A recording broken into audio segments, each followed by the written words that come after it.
Sir এই যে আপনার 12 লাখ টাকার পেন্টিং ঘোড়ায় ঘাস খাইতেছে দেখেন। এবারে ঘোড়ায় ঘাস খাইতেছে, তাহলে পেন্টিং এর ভিতরে ঘাস কই? স্যার আপনি কি একটা মদন? ঘোড়ায় তো সব ঘাস খেয়ে ফেলেছে, এখন ঘাস আসবে কোথা থেকে? এবারে বুঝলাম ঘোড়ায় ঘাস খাইয়া লাইছে, তাহলে ঘোড়া কো? ঘোড়া দি দেখা যায় না। স্যার আপনি আসলে তো একটা মদন। ঘোড়ায় ঘাস খাওয়ার পরে ঘোড়া যখন পেট ভরে গেছে না, তখন তো ঘোড়া গেছে গা। ঘোড়া কি এনে হয়ে থাকবে না বইয়ে থাকবে? ওর মায়ের রে বাপ, এডি কোন জগতের প্রাণী? ঘোড়ায় ঘাস খাইয়া পেন্টিং এর ভিতরে কোন বাইরে লোক এমনি? এবারে তুই কোন তোর কাছে কোটি কোটি টাকার পেন্টিং বেচতে আইছো? তুই তো পেন্টিং এর মান ইজ্জতি খাইয়া লাইছো। স্যার এটা কোটি কোটি টাকা হবে কিভাবে? এটা তো আমরা 200 টাকা দা কিনা।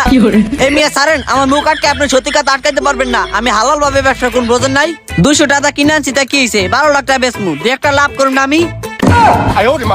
হালার করে হালায় 200 টাকার পেন্টিং 12 লাখ টাকায় বেচতে আইছে, কেমন তোর ওঠায় এখন?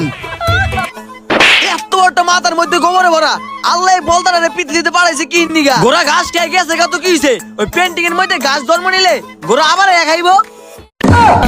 এলিয়েন হালার ঘরে হালা বলদের ঘরে বলদ গো, কি করতে মন চায়? পেন্টিং এর মধ্যে বলে ঘাস জন্ম নেবো, এই ঘাস আবার ঘোড়ায় খাইবো।